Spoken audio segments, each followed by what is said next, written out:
Imagine waking up every morning feeling free, unshackled by the weight of fear, stepping into the world with confidence, embracing life's unpredictability without hesitation.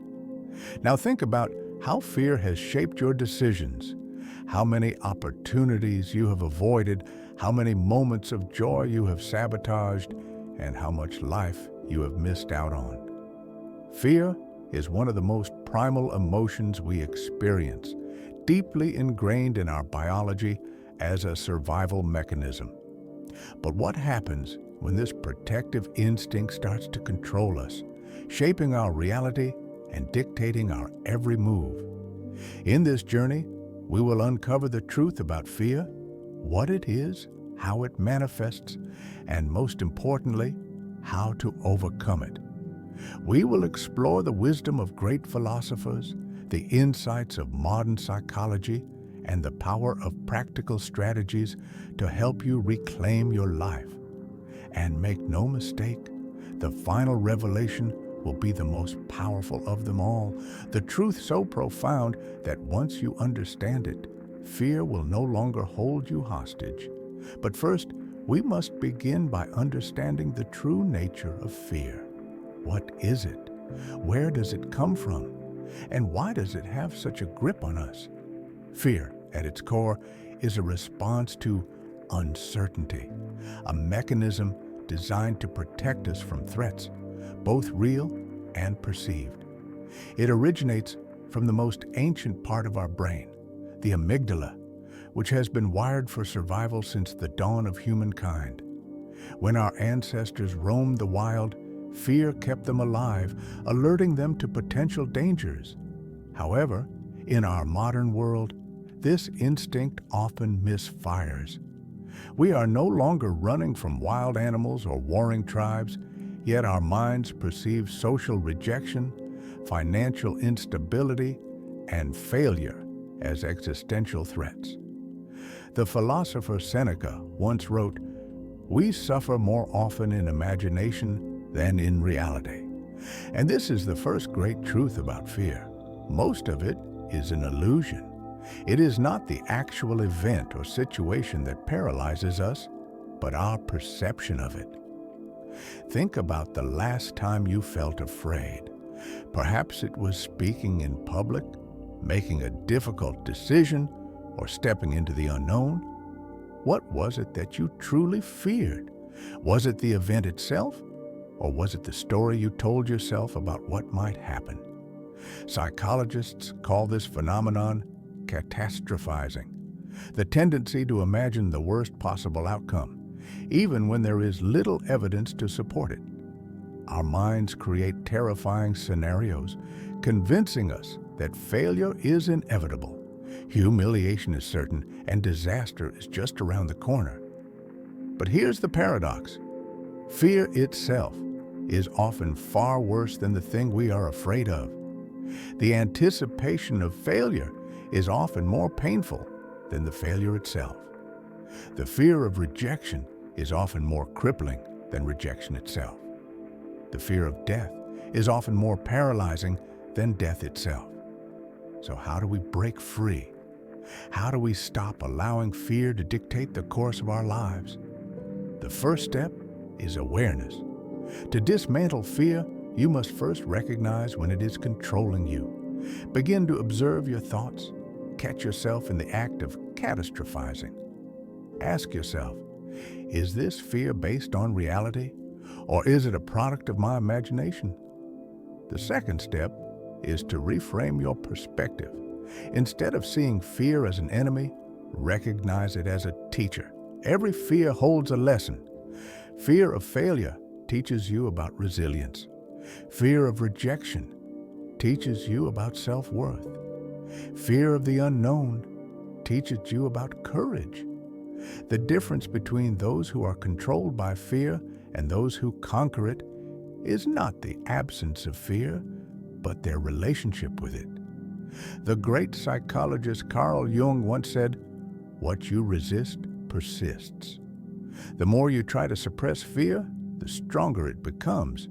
But when you acknowledge it, face it, and embrace it, it begins to lose its power over you. And here's a crucial insight. Fear and excitement are two sides of the same coin. The physiological response to fear, racing heart, sweaty palms, shallow breathing, is nearly identical to the response to excitement.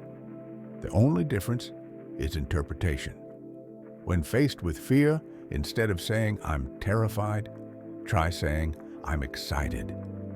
This simple shift in language can change your entire experience. Public speakers, athletes, and performers use this technique to transform fear into fuel. But what if fear is deeply ingrained in you? What if it feels impossible to shake off? Then you must take action. The final and most powerful way to overcome fear is through exposure. Every time you avoid what you fear, you reinforce its power over you. But every time you confront it, you weaken its grip. Psychologists call this exposure therapy, the practice of gradually facing your fears in controlled ways. If you fear public speaking, start by speaking in small groups. If you fear social interactions, start with brief conversations. If you fear failure, start by taking small risks. With each exposure, fear diminishes. Your brain begins to learn, "I survived, nothing terrible happened." And over time, what once seemed terrifying becomes manageable and eventually effortless. But there is one final truth about fear, one that will change everything, and that is what we will uncover next. Fear often disguises itself, wearing masks that seem logical and rational. It whispers convincing stories, suggesting that avoidance is the safest path. But here's the paradox. The more we avoid, the more fear grows. It thrives in the shadows of inaction, feeding on uncertainty and doubt. Consider this. What if the very thing you're afraid of is the doorway to your growth?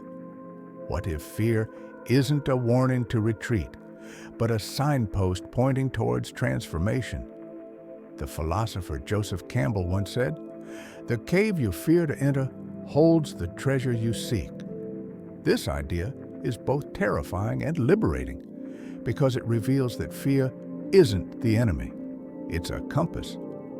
Let's explore this through a powerful psychological concept known as the comfort zone. The comfort zone is a psychological state where we feel safe and in control. There's minimal risk and stress levels are low. But while it feels secure, it's also a trap. Growth doesn't happen there. It's beyond this boundary, in the realm of discomfort and uncertainty, where we evolve. Think about the moments in your life when you experienced the most growth. Were they comfortable, or were they filled with challenges, risks, and yes, fear?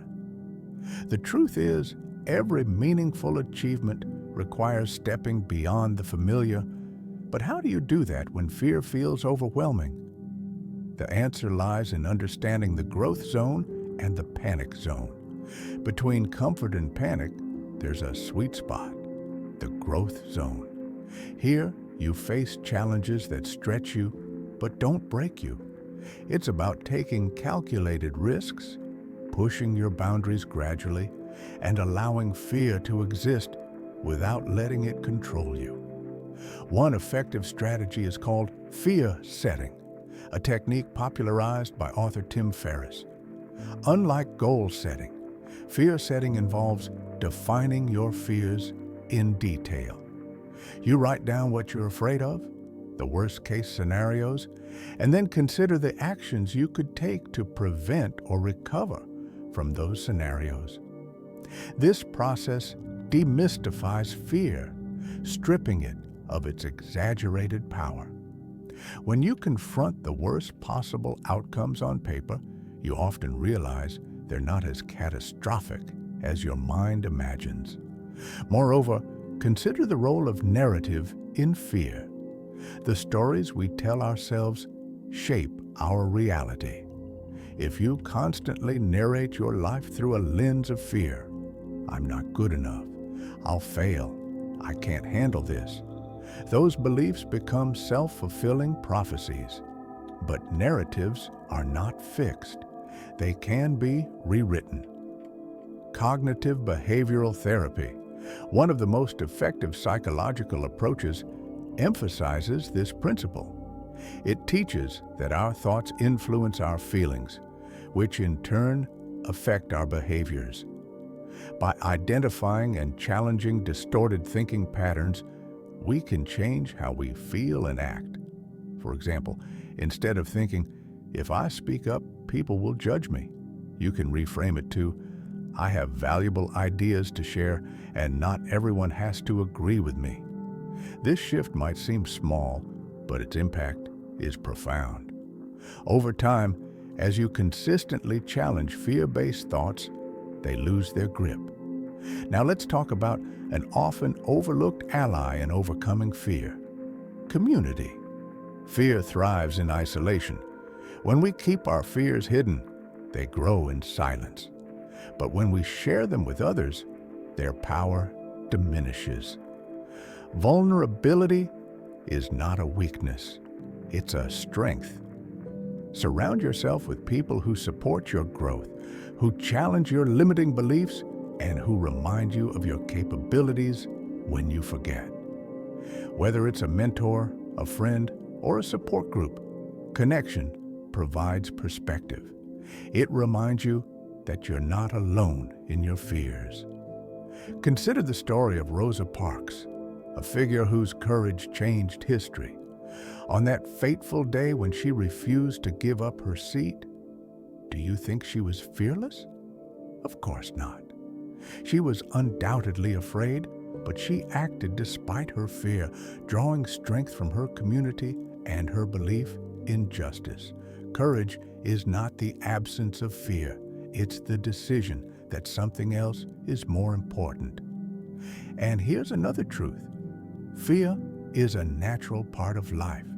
It will never completely disappear. But that's not the goal.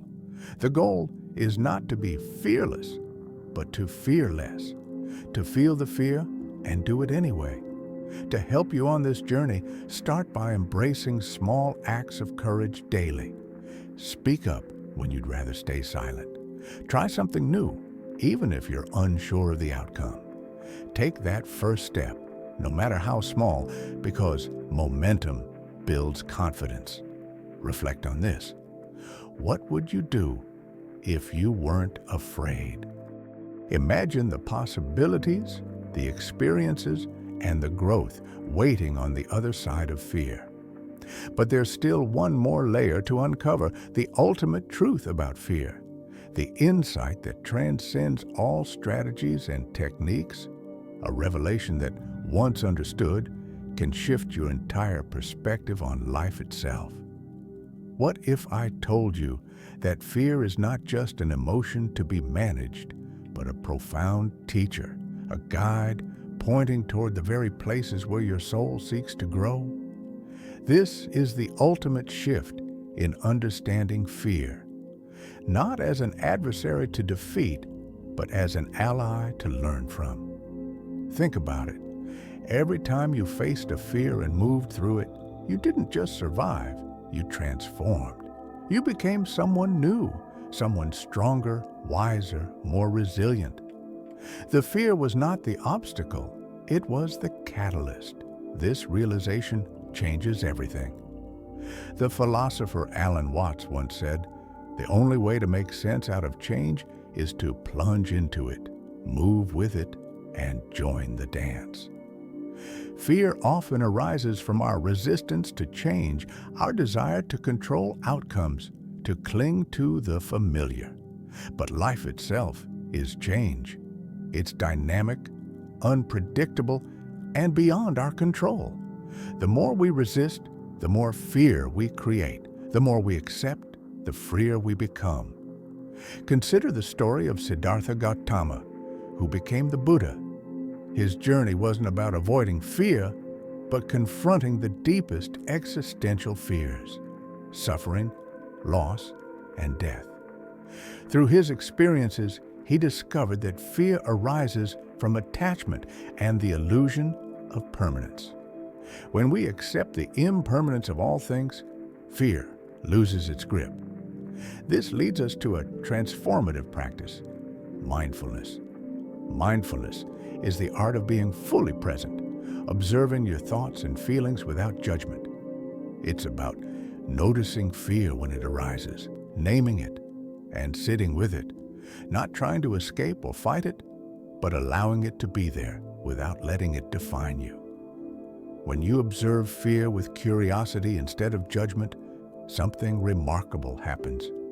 You begin to see it for what it truly is: sensations in the body, thoughts in the mind, fleeting and impermanent. You realize that you are not your fear. You are the awareness that observes it. Modern neuroscience supports this. Studies show that mindfulness practices can reduce the activity of the amygdala, the brain's fear center, while strengthening the prefrontal cortex, responsible for rational thinking and emotional regulation. In other words, mindfulness rewires your brain, changing how you experience fear. Try this simple exercise. The next time you feel afraid, pause. Take a deep breath. Name the fear silently to yourself. This is fear. Notice where you feel it in your body. Is it tightness in your chest? A knot in your stomach? Just observe without trying to change it. Then gently shift your attention to your breath, anchoring yourself in the present moment. This practice doesn't make fear disappear, but it changes your relationship with it. You're no longer trapped in the story fear tells. You become the witness, the calm center amidst the storm. But awareness alone isn't enough. To truly transform fear, we must cultivate courage. And courage isn't something you're born with. It's something you build, one small act at a time. Nelson Mandela, who faced unimaginable fears during his fight against apartheid, said, "I learned that courage was not the absence of fear, but the triumph over it. The brave man is not he who does not feel afraid, but he who conquers that fear." One courage is a muscle. The more you exercise it, the stronger it becomes. Start small. Take risks that feel manageable. Celebrate every victory, no matter how minor. Each act of courage sends a powerful message to your subconscious.